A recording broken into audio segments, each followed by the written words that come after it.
Hello student, today's topic is level of teaching. तो students, आपको पता होगा कि जैसे लेवल ऑफ टीचिंग में 3 लेवल्स होते हैं। उसमें हम सबसे पहला लेवल इस वीडियो में देखेंगे, memory level of teaching. Okay student, level of teaching की अगर बात करें, जैसा कि हमने अभी बताया कि लेवल ऑफ टीचिंग में 3 लेवल्स होते हैं, मेमोरी लेवल, अंडरस्टैंडिंग लेवल और रिफ्लेक्टिव लेवल। इस वीडियो में हम मेमोरी लेवल कवर करेंगे और नेक्स्ट वीडियो में हम अंडरस्टैंडिंग और रिफ्लेक्टिव लेवल अलग अलग वीडियो में देखेंगे। तो आइए देखते हैं मेमोरी लेवल क्या होता है। अगर हम मेमोरी लेवल की बात करें तो memory level is a mental process. जैसे हम लोग आम भाषा में भी ये स्टूडेंट मेमोरी लेवल को जान सकते हैं, वो चीज़ें जिनको हम क्या कर सकते हैं, अपने मेंटल प्रोसेस से उसको रिकॉग्नाइज कर सकते हैं, उसको याद कर सकते हैं। ये देखिए इसमें क्या लिखा है, memory is a mental process which occur essentially in some quality in every living being. When a person sees an object, things, जब कोई पर्सन किसी ऑब्जेक्ट को, किसी थिंग्स को या किसी प्लेस को जब देखता है और वो उसके बारे में अपने माइंड में प्रोसेस करता है और उसको रिकॉग्नाइज करने की कोशिश करता है, वही मेमोरी लेवल ऑफ टीचिंग होती है। आपको ये भी बता दें कि ये टीचिंग में सबसे नीचे की लेवल होती है, सबसे पहली लेवल होती है मेमोरी लेवल, जो कि हम छोटे बच्चों या जो छोटे बच्चे होते हैं या जो छोटी क्लासेस होती हैं या हम किसी भी लेवल पे हों, उसका जो पहला स्टेप होता है वो मेमोरी लेवल ऑफ टीचिंग का ही होता है। हम उसको मेमोरी लेवल तक ही देखते हैं। जैसे कि एक माननीय है, उन्होंने बताया है कि मेमोरी इम्प्लाइज इमेजिंग। हम क्या करते हैं, इमेजिन करते हैं ऑफ एन इवेंट, किसी इवेंट का क्या करते हैं, इमेजिन करते हैं as a experienced in the past. जो भी हमारे पास्ट में एक्सपीरियंस्ड हुआ है उसको हम क्या करते हैं, इमेजिन करते हैं, रिकॉग्नाइज करते हैं किसी पास्ट एक्सपीरियंस का, उसे ही हम मेमोरी कहते हैं। सेकेंड, वुडवर्थ ने कहा है memory is the direct use of what is learn. इन्होंने कहा है, इन्होंने क्या कहा है, इन्होंने कहा है मेमोरी कहा है कि ये क्या है, डायरेक्ट यूज़ है किसका, हम जो लर्न किए हैं, जो हम याद किए हैं उसका डायरेक्ट यूज़ है, उसका क्या है, मेमोरी लेवल, उसको क्या कहते हैं, मेमोरी लेवल कहते हैं। आइए आगे देखते हैं phases of memory level. Phases हैं, किस इनके फेजेस क्या हैं, किन किन फेजेस से होके मेमोरी लेवल गुजरती है, आइए देखते हैं। फॉलोइंग फेजेस, जो 4 फेजेस बताए गए हैं। पहला है लर्निंग। दोस्तों, लर्निंग हमारे लिए कोई नया वर्ड नहीं है, हम आम ज़िंदगी में भी लर्निंग का यूज़ करते हैं। और लर्निंग का मतलब होता है, ये एक प्रोसेस होता है जिसके थ्रू हम किसी चीज़ को या किसी ऑब्जेक्ट को, किसी इवेंट को हम रिकॉग्नाइज या याद करने की कोशिश करते हैं। तो पहला हमारा जो स्टेप है वो लर्निंग है। मेमोरी लेवल का जो पहला फेज़ है वो क्या है, लर्निंग है, हम चीज़ों को याद करते हैं। रिटेंशन, दूसरा स्टेप जो है वो रिटेंशन है। अब दोस्तों, रिटेंशन क्या है, ये हमारे लिए एक नया वर्ड है। Retention the process of making contents permanent. हम किसी भी, लर्निंग तो हमने कर लिया, किसी चीज़ को हमने पढ़ लिया, उसको 1-2 बार उसका रिवीजन भी कर लिया, लेकिन रिटेंशन जो होता है वो परमानेंट, उस जो लर्निंग है हमारी उसको परमानेंट मेमोरी में परमानेंट करने का काम क्या करता है, रिटेंशन करता है। इसको क्या कहते हैं, रिटेंशन। रिटेंशन क्या है, the process of making content permanent in the mind is called retention. Permanent किसी चीज़ को अपने दिमाग में बिठाने के लिए उसको क्या कहा जाता है, रिटेंशन। आइए देखते हैं रिकॉल क्या है। रिकॉल है the process the learn matter. जब हम किसी भी याद किए हुए, यानी लर्निंग और रिटेंशन के किसी भी, जो मान लीजिए किसी इवेंट को हमने क्या कर लिया, लर्निंग कर लिया, उसका रिटेंशन कर लिया। अब क्या करना है कि जब समय आए तो हम अपने कॉन्शियस माइंड से उसको रिकॉल कर सकें। दोस्तों, जैसे कि आपको पता होगा कि हमारा जो लेवल होता है कॉन्शियस, अनकॉन्शियस और सबकॉन्शियस होता है, तो हम अपने कॉन्शियस माइंड में उसको ला सकें, उसको क्या कहते हैं, रिकॉल कहते हैं। इसका सबसे बेस्ट एग्जांपल है जब हम एग्ज़ाम देते हैं तो हम अपने आंसर्स को क्या करते हैं, याद करने की कोशिश करते हैं। कब, जब हमें उससे ज़रूरत होती है, अपने कॉन्शियस माइंड में लाते हैं ताकि हम उस चीज़ को क्या कर सकें, उस आंसर को लिख सकें, तो उसको रिकॉल कहा जाता है। रिकॉग्निशन क्या होता है दोस्तों, if we see an object, किसी हम ऑब्जेक्ट पर्सन को देखते हैं तो उसको हम क्या करते हैं, रिमेंबर। उसको हम याद करने की कोशिश करते हैं। That we have seen the person और the object in term of recognition. जब हम किसी पर्सन किसी ऑब्जेक्ट को देखते हैं तो हम उसे याद करने की कोशिश करते हैं, उसी कोशिश को हम क्या कहते हैं, रिकॉग्निशन। दोबारा उसको अपने कॉग्निशन में लाना ही रिकॉग्निशन होता है। तो इन सब फेजेस से होके हमारी मेमोरी जो फेज़ है वो यही मतलब 4 फेजेस हैं हमारे मेमोरी के। आइए आगे बढ़ते हैं। Models of memory level of teaching. Okay, model क्या क्या हैं? तो हर्बर्ट, इनका नाम आप लोग याद कर लीजिए, इनका नाम आप लोग याद कर लीजिए। ये फ्रेडरिच हर्बर्ट जो हैं, इन्होंने ही ये मेमोरी लेवल का जो लेवल है उन्होंने दिया था। किसने? हर्बर्ट। हार्वेरियन मॉडल भी इसको कहा जाता है। आइए इन्होंने क्या कहा है ये देखते हैं। इन्होंने कहा है कि is a exponent of memory level teaching. ही मतलब ये कहा है कि ये जो इसके मॉडल्स हैं, ये 4 जो मॉडल्स हैं, ये क्या है? एक्सपोनेंट है ऑफ मेमोरी लेवल टीचिंग है। ही डिस्क्राइब द फॉलोइंग स्टेप। इन्होंने कुछ क्या क्या है, कुछ स्टेप्स दिए हैं। इन्होंने कुछ स्टेप्स दिया है। मेमोरी लेवल का जो मॉडल है उनके ये 4 स्टेप्स दिए हैं। इस 4 स्टेप्स के भी कहीं कहीं सब स्टेप्स होंगे, जैसे सिंटैक्स के कुछ सब स्टेप्स भी हैं, वो हम देखेंगे। देखिए दोस्तों, फोकस जो होता है, अगर हम फोकस की बात करेंगे, फोकस मतलब कि हमारी ये जो लर्निंग जो मेमोरी लेवल जो लेवल है वो किस चीज़ पे फोकस करता है, पहले हम पढ़ेंगे। फिर देखेंगे सिंटैक्स क्या क्या है। जैसे सिंटैक्स हम लोग इंग्लिश ग्रामर में देखते होंगे, या इंग्लिश या हिंदी या किसी भी लैंग्वेज में देखते होंगे कि कुछ कुछ चीज़ों को मिला के ही एक सेंटेंस बनता है, ठीक है, उसको हम सिंटैक्स कहते हैं। तो वैसे ही इस जो मेमोरी लेवल की जो लेवल है, मेमोरी लेवल, उसमें कुछ चीज़ें मिल के ही क्या करते हैं, कुछ चीज़ें मिल के ही एक मेमोरी लेवल को पूरा क्रिएट करते हैं। सोशल सिस्टम, सोशल सिस्टम जैसे कि आप सोशोलॉजी में पढ़ते होंगे। सोशल सिस्टम, सोशल सिस्टम क्या है कि समाज में कुछ लोग, सोसाइटी में कुछ लोग मिलके ही एक सोशल सिस्टम को क्रिएट करते हैं।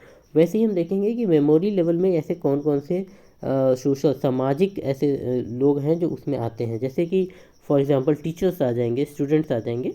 ओके, सपोर्ट सिस्टम में ऐसी कौन कौन सी चीज़ें हैं जो हमें इसमें सपोर्ट करती हैं। ओके, तो आइए देखते हैं। पहला हम देखेंगे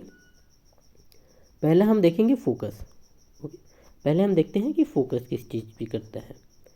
फोकस की अगर हम बात करें तो प्रोनाउन जो हर्बर्ट हैं उन्होंने ही इसको एम्फेसाइज किया था, ठीक है। फोकस इन्होंने कहा था कि ये जो है क्या, मेमोरी लेवल, जो मेमोरी लेवल है वो एम्फेसाइज करता है रोट लर्निंग पे।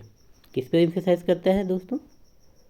ये किस पे एम्फेसाइज करता है? रोट लर्निंग पे, यानी रटने की क्रिया पे ये एम्फेसाइज करता है। ओके, रिमेम्बरिंग तो याद करना, किन चीज़ों को? फैक्ट्स को। जो फैक्ट्स हमने याद किए हैं उसको क्या करना? दोबारा उसको रिमेंबर करना। ट्रेनिंग ऑफ मेंटल प्रोसेस, एक मेंटल प्रोसेस है, ठीक है, ट्रेनिंग है, एक ट्रेनिंग ऑफ मेंटल प्रोसेस है। Recalling, representing of fact, representing of facts. Okay, providing knowledge of fact, मतलब ये आप देख सकते हैं कि ये जो फोकस करता है, अगर ये फोकस करता है तो ये एक चीज़ पे फोकस करता है, किस पे? फैक्ट पे। ये किस पे?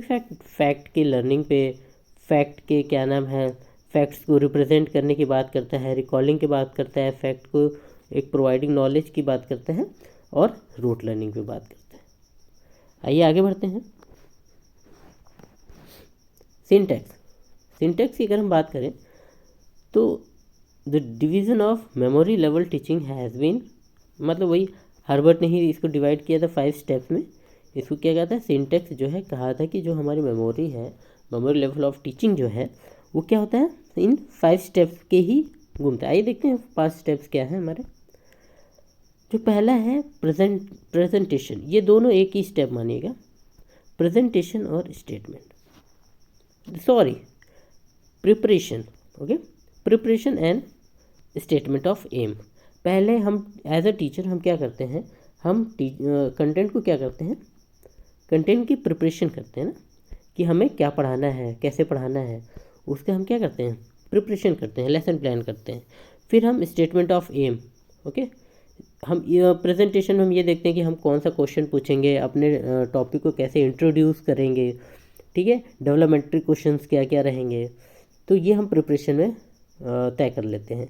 स्टेटमेंट ऑफ एम में फिर हम बताते हैं बच्चों को कि आज का टॉपिक क्या है या आज क्या पढ़ना है। प्रेजेंटेशन में हम अपनी जो भी तैयार की गई चीज़ें हैं उसको हम प्रेजेंट करते हैं, मतलब बच्चों को पढ़ाने की क्रिया शुरू हो जाती है। फिर हम क्या करते हैं, उसके बाद जब हम चीज़ों को पढ़ा लेते हैं तो हम उसको क्या करते हैं, उनके लाइफ से एसोसिएट करते हैं या कंपैरिजन करते हैं, उस चीज़ की इम्पोर्टेंस बताते हैं उनके लाइफ में। जैसे पॉल्यूशन हम पढ़ा दिए तो पॉल्यूशन के बारे में हम बच्चों को ये बताएंगे कि उनके लाइफ में क्या इम्पोर्टेंट है। फिर जनरलाइजेशन करते हैं, चीज़ों को जनरलाइज कर देते हैं और उसका एप्लीकेशन भी हम बच्चों को बताते हैं। तो यानी इसको देखिए, ये याद करने वाली चीज़ें हैं, ये बहुत ही इंपॉर्टेंट है। डायरेक्ट क्वेश्चन बनता है कि 5 स्टेप्स क्या हैं। तो पहला है प्रिपरेशन और स्टेटमेंट ऑफ एम एक ही में लिखिएगा, ये एक ही है, preparation and statement of aim. फिर प्रेजेंटेशन, देखिए कैसे याद करना है। किसी भी चीज़ को हम पहले प्रिपरेशन करेंगे, किसी पढ़ने से पहले या पढ़ाने से पहले, फिर हम उसको क्या करेंगे, क्लास में जाके प्रेजेंट करेंगे, क्लास में जाके प्रेजेंट करेंगे। अब हमने प्रेजेंट कर दिया, अब उसको क्या करेंगे, एसोसिएट करेंगे, उनके लाइफ से एसोसिएट करेंगे, जनरलाइज करेंगे और फिर एप्लीकेशन करेंगे। यानी PPAGA,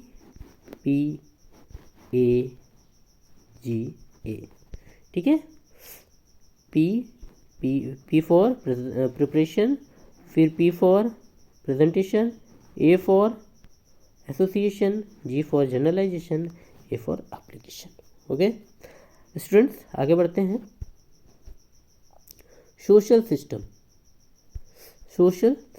आप देखते हैं कि इसमें मेमोरी लेवल की जो है, मेमोरी जो लेवल है उस पर सोशल सिस्टम क्या है। सोशल सिस्टम में टीचर है, इसके सोशल सिस्टम में क्या है, टीचर है और क्या है, स्टूडेंट है।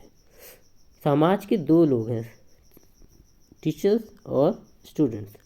टीचर किसी चीज़ को रटाने की प्रक्रिया करता है और स्टूडेंट उस चीज़ को क्या करता है, रटता है, याद करता है।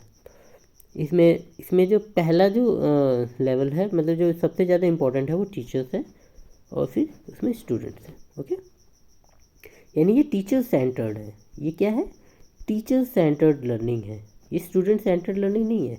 टीचर्स ये तय करता है कि बच्चों को क्या बताना है, कितना रटवाना है, कैसे रटवाना है, कौन कौन से फैक्ट उनको देने हैं, ये एक क्लासरूम में टीचर तय करता है।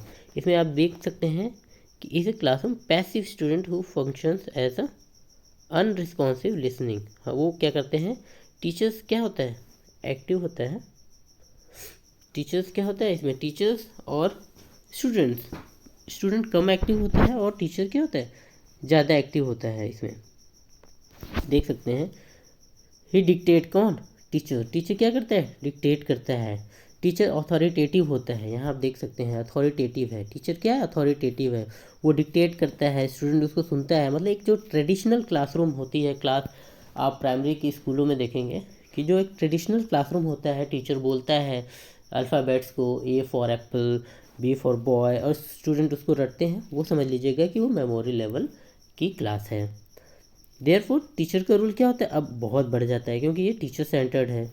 स्टूडेंट का रोल कम हो जाता है, इसीलिए वो motivation of learning, guidance, students activity, ये सब किसके हाथ में है, टीचर के हाथ में है।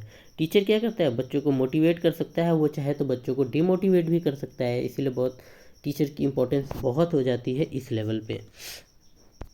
सपोर्ट सिस्टम में हम ये देखेंगे कि rote learning has been emphasize. ये रोट लर्निंग क्या हो रहा है, एम्फेसाइज हो रहा है, किसके सपोर्ट, किसके लिए, इवेल्युएशन ऑफ सिस्टम, जो हमारा एजुकेशन का इवेल्यूशन सिस्टम है उसके वजह से क्या हो रहा है, एम्फेसाइज हो रहा है। जो मेमोरी लेवल ऑफ टीचिंग है वो इसके वजह से रोट लर्निंग इसीलिए प्रमोशन में आ रहा है, प्रमोट किया जा रहा है।